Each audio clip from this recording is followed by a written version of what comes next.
Hi, this is Joy Bostic, and I am so glad that you're going to watch this video, or at least you started watching it. I am going to present to you a few techniques for surface design, because many times we buy fabric where we love the fabric, but you know, it's still a possibility that we can see that fabric somewhere else. So having different ways to make it our own and make it completely unique is appealing. So hopefully you will stay with me throughout this video and learn these various techniques that I'm going to present to you. And thank you so much for watching.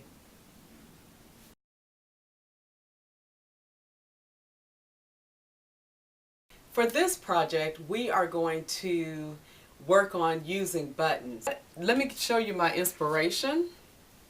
It's this.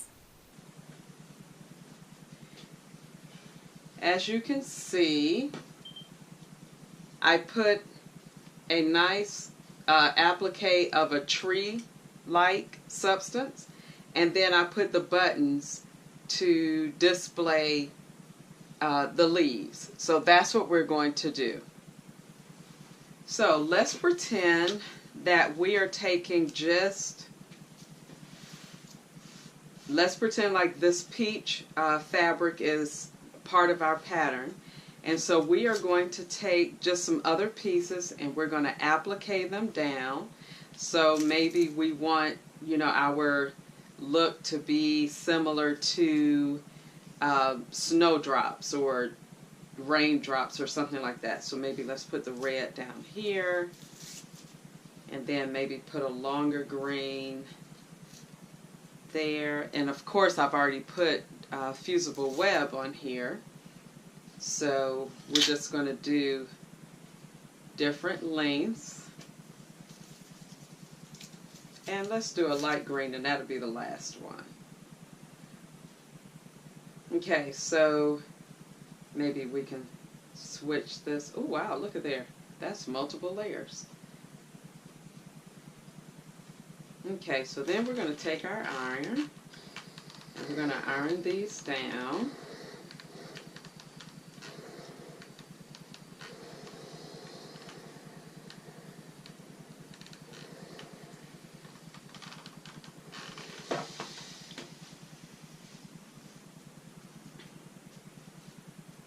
Okay, so we have this down. This is our sheet. So let's turn it this way so you can kind of see what's going on. Now all of us have a stash of buttons. What we don't want to use are buttons with shanks on it. So because when we put it down, it's never going to lay flat. So we want to get rid of those with the shanks. Now you have a choice, and you want to audition your buttons. So let's say you want to go with the same button. Let's move these out the way. Let's say you want to go with the same button. It might look something like that. I'm not that excited about it. I like the idea of being able to use really odd. So I wouldn't put red on red. Maybe I'd put it there. And so you might want to go with transparent buttons, which for me it doesn't quite do it, but you could. So you can look at what the transparent buttons would look like. Here's another one. Okay, so that's an option. Or you can just put different color buttons, and this is a great way to get rid of your button stash. Well, let's not put a red there. And maybe this brown is a little bit too brown, so maybe I'd want to put maybe a blue there, maybe a dark green, or maybe this, you know, and just move it around until you're happy with what it looks like. And then maybe you want to put some more in the middle. Maybe you want clusters. Well, maybe not on that color. Maybe you want clusters or something like that. How you stitch the buttons on could also be neat. So if you have a 4-hole, you have 4 holes. I'm going to do 3 sets because I'm going to show you 3 different ways. Then You can stitch it going this way or obviously that way. You can stitch it as a cross or you can stitch it as a square. So each way could be very decorative, and then you can change up your threads. You can use a shiny thread or a thread that matches the fabric, the base fabric thread that matches the applique. You have so many options that are available to you. But if you have a lot of buttons, and if you sew, I know you have a lot of buttons, this is a way to use up your button stash. Okay, so now what we're going to work on is looking at using just regular acrylic paint. This is just acrylic paint. I bought it at Walmart. No big deal. Now what we're going to do is work on how to use paint. Now of course we have fabric paint, but I'm not using fabric paint. So this is just regular acrylic paint. Now to make this fabric paint, we could mix it with a textile medium. But we don't have to, and that's what I want to show you today, how to use it. So we're not going to use this. So instead, let's just get a bowl, and we are going to put some of our paint in here. This is a really weird color. I forget why I even have this. And then we're just going to get some water, and we're going to put just a little bit of water in there, and then we're going to stir that. We're going to stir it really well. And what we want is a really loose consistency. That's almost too loose. So let me add some paint. So if you're looking at ratios, it's probably 5 parts paint to 1 part water.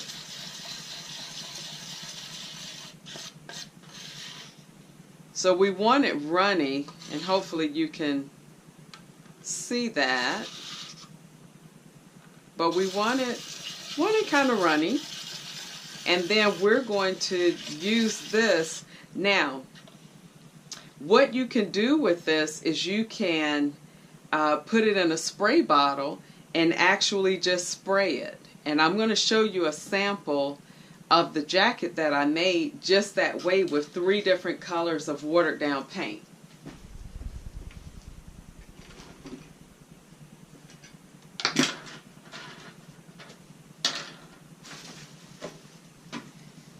Okay, didn't get a chance to iron this, but you'll get the idea.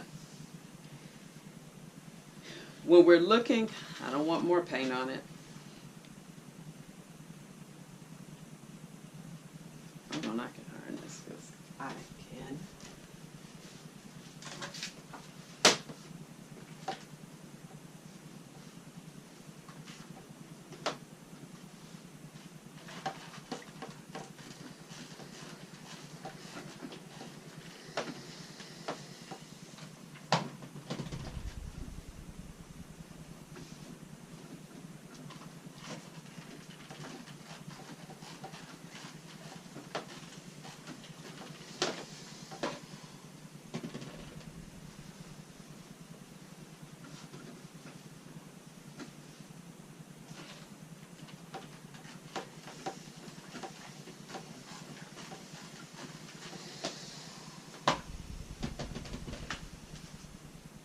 Okay, this is the back of a jacket that I did, and really what I want you to see are the colors.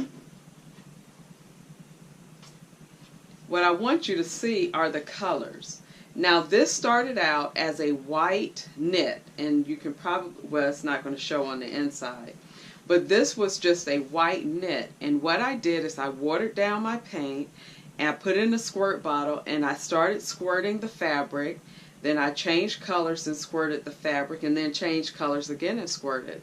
So you can see, if you look, you can see how the blue bled into the purple because I had the fabric hanging up, so the color as I was spraying it went down so far. So you can see the green went into some of the blue, and then the blue went into some of the lavender.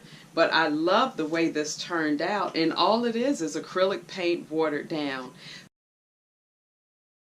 When we are making stamps, we can use a multitude of things. This is something I got out of a packing, something that I ordered and it came in there. That would make a beautiful stamp. You know, just these little odd shapes or what have you. So that could be a stamp. You can just take a regular kitchen sponge and cut it apart into a shape or what have you, and that could make a stamp. And with these little indentions or what have you, that would make an interesting design. You can see I've used this one. You can take a makeup thing, and I don't wear makeup, so this is kind of interesting that I would use this, but then you can just, that's a shape, dip it in your paint and just stamp it. Use whatever these kind of brushes are called, I forget right now, but dip it in your paint and then go for it. Here are two that I made out of hangers, and what I did is I just took the hanger and just bent it into these different shapes. So I have my handle and dip it and then press it. Let your imagination run wild. Here's a toothbrush. You want to dip it and maybe do some things like that. I also want to show you how to make a stamp. So we're going to take this piece of cardboard and we're just going to cut it into a smaller size. Okay? So what I want to do is have two pieces that are almost the same size. They don't have to be perfect. It's not that big of a deal. And so on one of them, I'm going to draw my design. So right now, I'm just going to draw this design. It doesn't matter how you do it or where you go or what have you. So I'm going to do a circle in there and maybe a couple of lines here. Alright, so that's my design. Kind of odd looking, but it's okay. So I'm going to draw the design, and then the next thing that I'm going to do, and this is, I'm going to show you why you need two pieces. I'm going to take a narrow piece and I'm going to fold it one end up a little bit, and then I'm going to fold the other end up a little bit. And what I want is to leave a space here because this is actually going to become my handle. And so I'm going to take my other piece, the second piece that I had, and I am going to staple it. Alright, there you go, that went through. So I'm going to staple it, and then I'm going to take my hot glue gun and I'm going to glue this together. So you can, I'm sorry, I'm too fast. So we have this. Now I want to take my hot glue gun, which is here, and I just want to outline, let me see if you can see this. I just want to outline my shape with the glue gun. Okay? And I could go back over it and just kind of fill it in if it's not thick enough. Whoops. And if you go off the line, it's no big deal. And so I'm just going to outline my design, and then I need that little line that I had there, and then the last thing I need to do is my circle.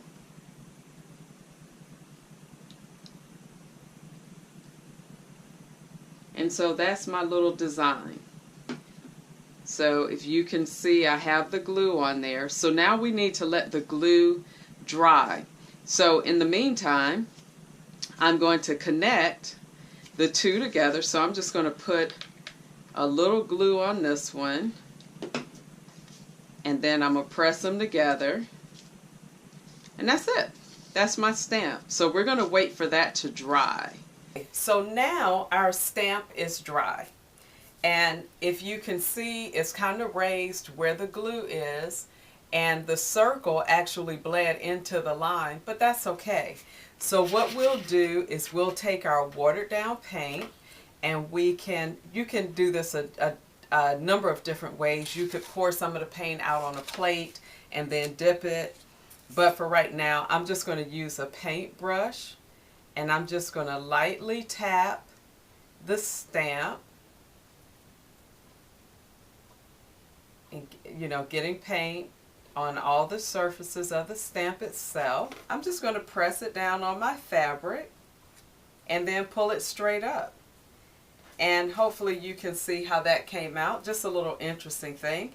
There is still paint on the stamp, so I'm just going to stamp it again and kind of rock it a little bit to see what, oh, that looks nice. See how that came out even lighter. So now I'm going to reapply my paint. Whew. And I put a lot on there, so let's see how this works. So I'm reapplying the paint, and then I'm going to stamp it again. Now, what you can do, this is the same way I've been stamping it, so I can turn the stamp and apply it, and it comes out just a little bit differently, as you can see there. So one of the things that you may want to do is when you put the backing on, you may want to put an arrow saying that to indicate that that's the top, so you know every time you do it, that is the top. So that's how you would make your own stamp, and you can do whatever you want. The sky is absolutely the limit. To clean this, you would just take a cloth and just kind of wipe over the top of it, and then you can just open up your handle and store it flat. Then after this has dried, you'll iron it with a hot iron, or as hot as the fabric can take, and that will heat set it. And now the nice thing about using watered down paint is that it's permanent, and it's you can wash it and it doesn't lose any color. I have washed this, I have ironed it. I don't know how many times. I've had this for years, and you see that the color is still just as strong as it was when I first did it, and the hand of the fabric is still very soft. You want to be able to create fabric without having to go out and do a lot of discovery. Maybe you don't want to use the paint or what have you. Well, you can use Sharpies. And it has to be the Sharpie brand, but these are alcohol based, and that's going to become very important in just a little bit. You can make any design you want. If you want to trace a design, you can. And I'm just going to, I've got a green, and now this is a purple. And so I'm just going to make little circles. The circle goes green, purple, blue, pink. I could just leave it like this, and then to set it, either iron it with a hot iron or throw it in a dryer, and it would set the color. Now, over time, it will fade. So Sharpie actually suggests, if you're doing something like this, to hand wash it and then hang it to dry. But if you put it in the washing machine and dry it and it fades, then just recolor it. So now what we're going to do is we're going to take our magic alcohol, and remember I told you that Sharpie markers are alcohol based. So now, because I don't have an eyedropper, I'm going to take my Q-tip or my cotton swab, and I'm just going to touch the Sharpie lines. And let me kind of hold it up so you can see what I'm doing. So I'm just going to touch these with some of the alcohol. And I could use a squirt bottle, I could use an eyedropper, I could use any way that the alcohol will get on here. I could just pour the alcohol on here, but that would make a mess right now, and I don't want to do that. So I'm just going to do this one side so that you can see what will start to happen. But they're going to start to bleed into one another, which is really nice. And so you can do a multitude of designs, and you can see, I didn't put anything on the inside, but do you see how the pink is coming to the inside? And then you can see the blue is starting to go down a little bit. There's a yellow ring coming around the green. All of that is just going to start happening. So it is really a lot of fun.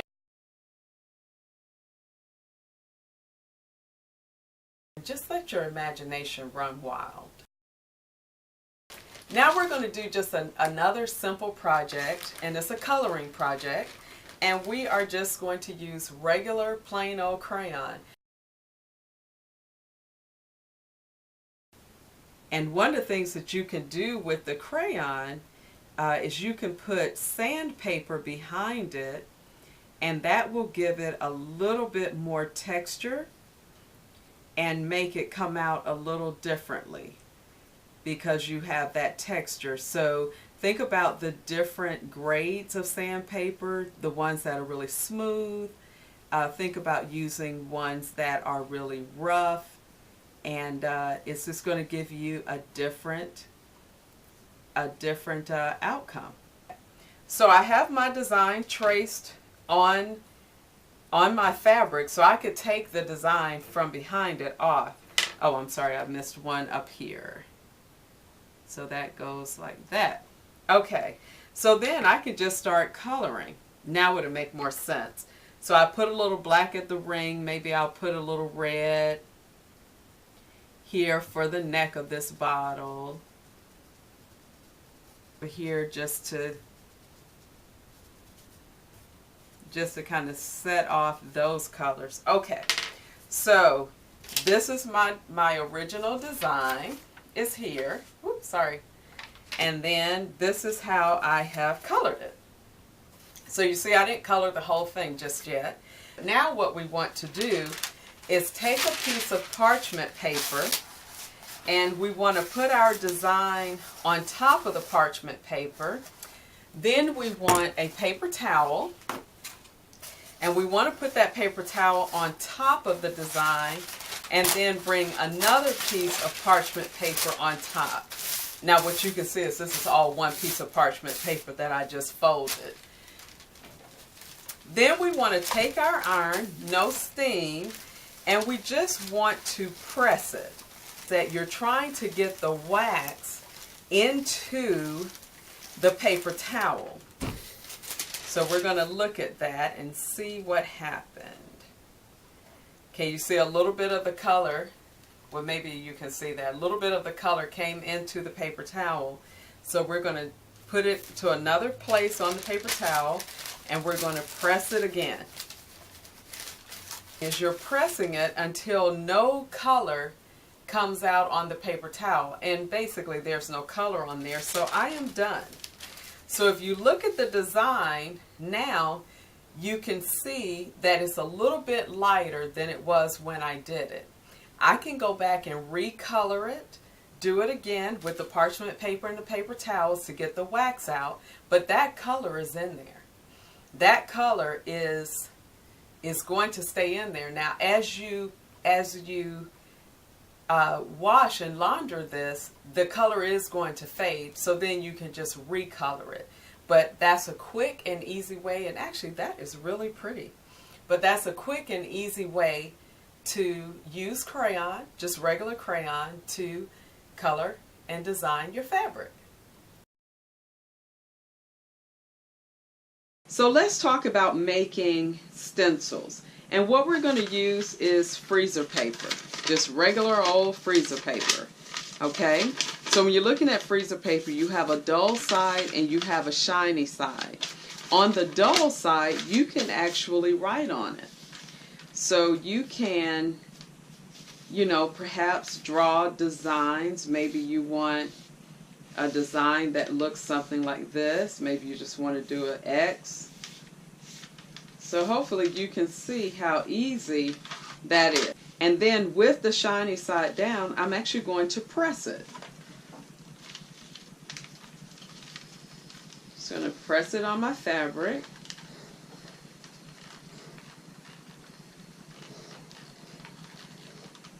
Okay. And as you can see, it's on there. So now I can just color in the inside. So now I can take the paint, I can take my Sharpies, and I can just draw in and color in what I want. And so notice I'm not filling it in completely, because I'm going to take the alcohol and I'm actually going to make it bleed. The last thing I'm going to do is So I'm going to take just regular crayons and I'm just going to color. Now what I can do is just simply peel off the freezer paper, and you want to peel it off carefully if you want to reuse it. Just peel it off and you'll see that I have very straight lines with the paint as well as the crayon. But look at what happened with the Sharpie. Okay, let me put this behind it so you can see. What happened with the Sharpie is that the green started bleeding into the fabric, so the green kind of became yellow. It is kind of sharp where I didn't put alcohol, but you can see where it bled over. And that can be wonderful because that just gives you another, and you can see where the pink and the blue bled over, that just gives you another idea for your design. So what you're going to do is you're going to heat set these as I've already told you how to heat set them, and you've designed your fabric and you have something that is completely unique and completely yours.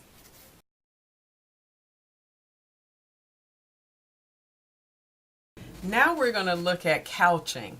Set your machine to zigzag and you are just going to just guide your yarn through, and you're just going to sew over the yarn. So if you want to turn, you can turn. An idea of what it would look like. So you can see that I just couched over it. I actually sewed on the yarn. I could have gone over each side and missed the yarn altogether, but that's just a quick and easy way to take a plain piece of fabric and decorate it a little bit. Alright, so now I'm going to add beads to my project here, and I am going to thread this yarn on this large eye needle, and hopefully it'll go through. There we go. And then I'm going to just put some of these beads down on the yarn so I can actually do this technique. And I'm going to sew this down because I need to anchor the end. So now I'm going to pull my yarn in front of my presser foot. I actually want to couch the yarn. So I want to land with my needle, which you may not be able to see, but to the right of the yarn. I'm going to lift it up and I'm going to pull one of my beads back towards the presser foot. And then I'm going to pull it off to the side like a little loop. Well, I'm going to pull it off to the back so that the yarn is up against that needle. Lower my presser foot and I'm going to couch. And I really do need to couch a little ways forward. With my needle to the right of the yarn, I'm going to lift up the presser foot again. I'm going to hold the back and I'm actually going to pull that yarn through. And what it's going to do is pull that bead. Hopefully you can see the bead is against the fabric. Now what you need to do is when you go to sew again, you need to make sure that you've left enough room for that bead to lay flat against the fabric. So we're going to do it again. I'm going to pull a bead back. I'm going to pull my yarn back into a loop. And then, wait a minute, okay. And then lower it again. And remember, I've got to go forward enough. So actually, I'm going to lift up my foot. I'm going to go forward just a little bit. Put it back down. And now I'm going to couch. Don't want to catch it, but I'm going to couch my yarn, letting it land to the right of the yarn again. And then pull it through. Let me do it this way so you can see. And it should lay against the fabric again. And so I just keep doing this however many times. So what you may want to do is with chalk, you may want to draw a design and then mark where you want your beads. And then you could do it that way, or you can freehand it like I'm doing. And I have 2 more beads. Now, what if I wanted to do both of these beads together? No problem. Bring them back and do the exact same thing. But this time, I need to bring the stitching or that area up far enough that it will accommodate those 2. So I'm going to raise my needle. I'm going to bring it up a little bit, lower it, and then start couching again. Then I let it land on the right and then pull it forward. And you see, the 2 beads are sitting there nicely. They're not cramped, they're actually just sitting there. And then when I get to the end, what I want to do is pull my thread. So I'm going to cut my 2 threads. I want to pull my top thread to the back and tie it off. And so you can see the beads are there. There's the yarn. Now what if I use thread that matched it? But you can see the beads are there, and it's a beautiful technique to add beading to your garment. Word of caution, don't put this where you're going to sit, lean anything on, or what have you, because these will be uncomfortable. So make sure you're putting these in places that is not going to make wearing the garment uncomfortable. This is the couching technique that I used with just yarn. I did not use any beads, and I used 2 different types of yarn here. And so you can see the jacket, and here you can see the dress. And so what I did is I couched it before I cut out the pieces, keeping in mind that the dress was going lengthwise. But you can see I did some going off in diagonals and what have you. There were cases where I bunched up the yarn a little bit and couched over it. You can see here. So it just gave it a little bit more interest. And then when I cut it apart, I thought it was very interesting how in some of the other panels, it kind of added to it. So you can see the back where it wasn't all matched up. So it just gave it a lot of just interest. I would be careful here because this yarn, this is where the zipper is, and the yarn actually catches onto the zipper. So I would not put it or cut it so that the center back is catching that yarn that way. Now I also want to show you the bottom, because I took the same yarn and I did a trim at the bottom, and oh my goodness, when I wear it, it is so nice. But what I did is I took a hanger, actually, folded it in half in a U shape. Well, I cut it apart and then folded it in half in a U shape, and then wrapped the yarn around the hanger, keeping it wide. And then, actually, let me just show you what that looks like.